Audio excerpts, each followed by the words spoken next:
Hey, I think we are live. We'll give just a couple moments, see if a couple people join us. Otherwise, we will give an update and we'll save it here so folks can be sure to listen to it later. Howdy, howdy.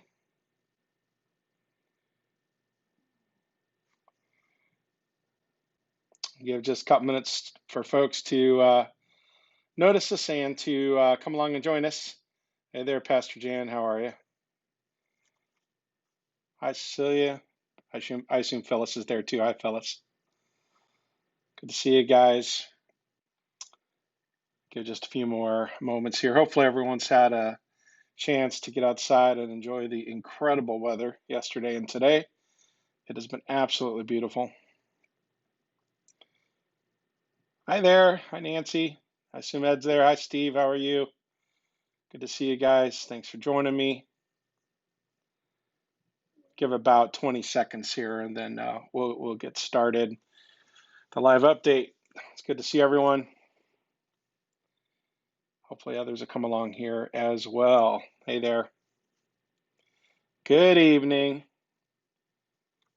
Nice to see you as well. All right. I'm going to go ahead and get started, and then hopefully others can catch us on replay. We didn't have a lot of lead time leading to this update, so I certainly do not expect to catch everyone at this time of day, but did want to give an important update. We've had some challenges and changes here, uh, kind of last minute, so we're pivoting on a couple of things, and I wanted to give everyone an update just so that you know what's going on, and also so we know how to be flexible. Great, Nancy. I am glad you're out camping. That sounds fantastic. I've said the past 2 days that's exactly what I want to do. Um, and so, really, I want to update you around reopen plans and what to expect beginning tomorrow around that. As an elder board, we had tentatively set a date to reopen as June 7th, and that has been the target. I want to confirm today that June 7th, a week from tomorrow, will indeed be our first Sunday reopened, and the people rejoice. And hopefully, that is good news for those that have been anxious to get back and can get back, don't have any issues with getting back. Our first Sunday back together will be June 7th. One of the key things, though, that we had established that we wanted to be able to do was to make sure that our live stream would continue to run concurrent with the service. We didn't want to skip a beat, we didn't want to leave anyone out. However, after testing last week, we ran into a concern and issue with our internet here at the church and have hit a bit of a snafu in terms of our ability to stream right now.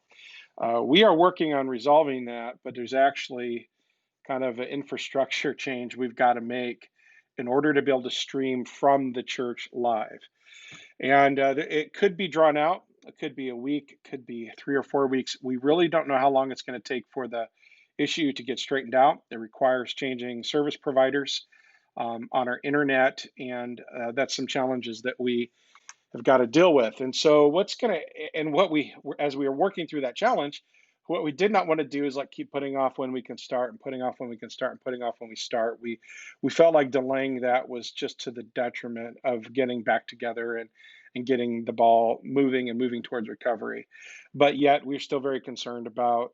We've got a lot of folks that won't be coming back right away, and we want to continue delivering church and worship to them as well.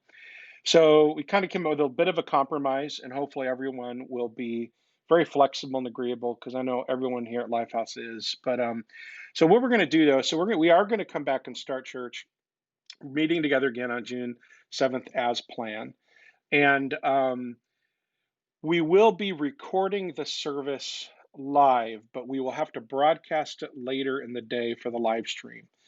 Simply because, again, we cannot stream physically from the church location quite yet. So we're going to be having normal service beginning June 7th. We'll be recording it, and then we're going to establish a service time of 6 p.m. on Sunday evenings where we will do the live stream. Now, I know that for some of you, that's an adjustment. You're used to going to church in the morning, as we're all accustomed to, and we've been all very flexible because we've done it from anywhere from 9 o'clock to 10 o'clock to 11:15 over the past several weeks.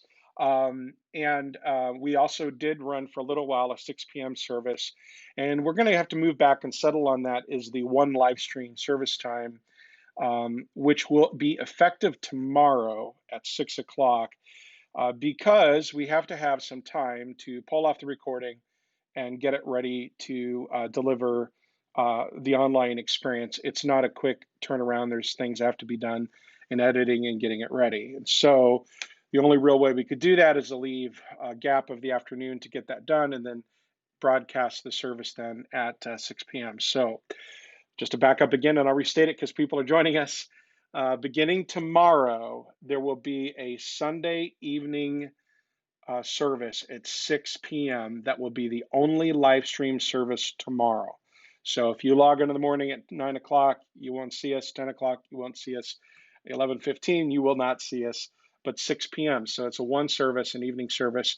This is a very short-term solution. This is a kind of a stopgap. As soon as we're able to stream live from the church during our normal 10 a.m. service time, we will go to that. Now, tomorrow, the good news is we're marching forward. So tomorrow, we're actually doing the service live here in the building, for a few of the people that are still being trained on how to use things and do things. So tomorrow, we'll be doing worship, the message. There'll be a few people here getting up to speed on how to do things. It'll be recorded. Then at 6 o'clock, we'll all worship together online. Then beginning June 7th, in another week, we will have a 10 a.m. service in person, the first Sunday back, praise God. We will be sending a communication on Monday about some details, some of the precautions, some of the steps we're taking so that everyone understands how we're going to be coming back and easing into things. And so 10 a.m. on the 7th. And then that night on the 6 p.m. will be the online service, will be streamed. And that model may follow a week, and maybe 2, 3 weeks, just until we can get the internet figured out here at the building again, at which point we'll be going there. Um, so I know it's some detail, and I know there's lots of changes in service times. When I'm done with this video, I will post in text these times again to help keep them straight.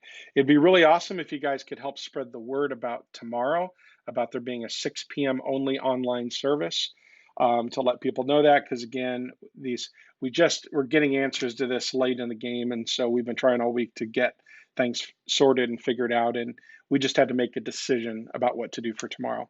Because it was either we could do 10 o'clock as normal, but then it would all be pre-recorded again, and no real practice done in the sanctuary for getting ready to go live, or we could take a step forward and continue to learn and train and be more ready to get back to open. That's what we want to do.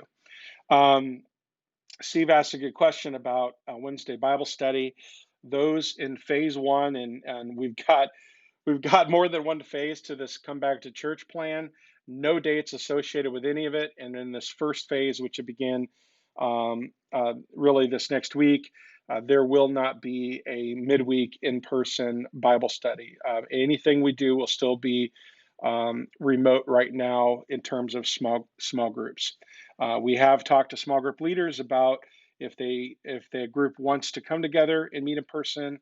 We are not hindering that. We welcome them to do that, but the groups really need to decide to do that on their own, and they may or may not do that depending on how many people are doing that. So no, there will not be a Wednesday night. As well as just a reminder, in phase one, as we come back, there won't be kids programming or childcare immediately. That will come a little bit later as we work out details, and as well as we're following the best we can the recommendations from our state and the CDC about a lot of this. So those things will come in time. So that's kind of the bulk of the update that I have. I'll take a moment. Does anyone have any questions about the new service time and the adjustments beginning tomorrow? If you do, post it in chat. I will be sure to address that before we get done with this little update here. And again, I want to encourage you to share this. This is in our group. I will post this video to our YouTube channel afterwards as well. And I want to encourage you to share it with everyone that you can. So again, lots of kind of last minute adjustments, and we don't really like to do things last minute, but we had some unexpected challenges with our internet at the church and our ability to live stream as was tested. So that's kind of the challenge there. The other thing I just want to address and just take a moment to address is everything going on with what's been going on in Minneapolis and what's going on around our nation. First of all, I think as believers, we should not be silent about where justice is needed, and there's no doubt about it. What happened to this man, George Floyd, is deplorable. It's terrible. It's an absolute tragedy. You can't even call it a miscarriage of justice. There was no justice involved. What happened to that man? And people are understandably upset. And there is this is a it's a big deal.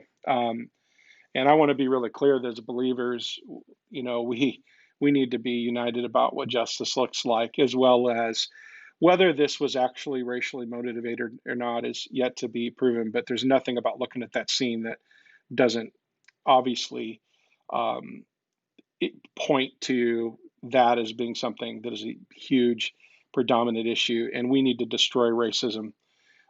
Every evidence of racism needs to be cleansed of us. And so, as believers, can I just say that we should absolutely stand up and let our voice be heard. Um, I also want to just say that as believers, that Jesus encouraged us to be peacemakers. We are to pursue justice. We serve the God of justice, and I'm very grateful for that. But blessed are the peacemakers, for they will be called the children of God. And so we also have a responsibility in the midst of the storm to bring peace and to bring healing. And I think we can be part of that. And I would encourage all of you to be part of that as you engage in comments and conversations and providing your editorials and your thoughts and opinions, that you would be a peacemaker in the midst of that. Because I think Pastor Jan actually had a good post today just about that. We should also understand that some of these other outcomes of riots and looting and other stuff going on are not answers. They come from the same source as the rest of this: hate, racism, injustice, intolerance, um, looting, rioting, all sorts of anarchy comes from the same source. It is all from the pits of hell. It is all of Satan's work. We need to decry all of it, and it needs to be put down. And we need to support those that are trying to keep that straight. So, we need to be reminded.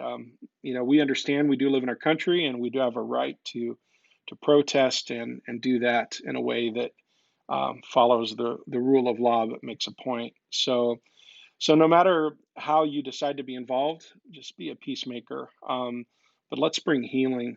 Uh, this is really a terrible, terrible thing. This is like the last thing our nation needed. We didn't need another thing like this. Um, I did hear uh, I did hear Trump's comments on this after he was talking at the launch tonight. I agree with what he said. I wish he'd just stop tweeting.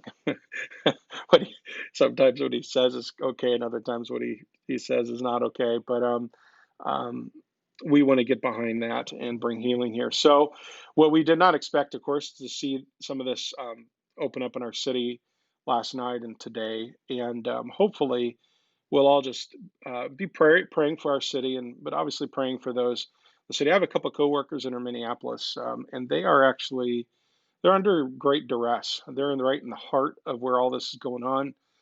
They're not sleeping. It's a stressful time, and there's a lot of upheaval, and people are really, really unsettled.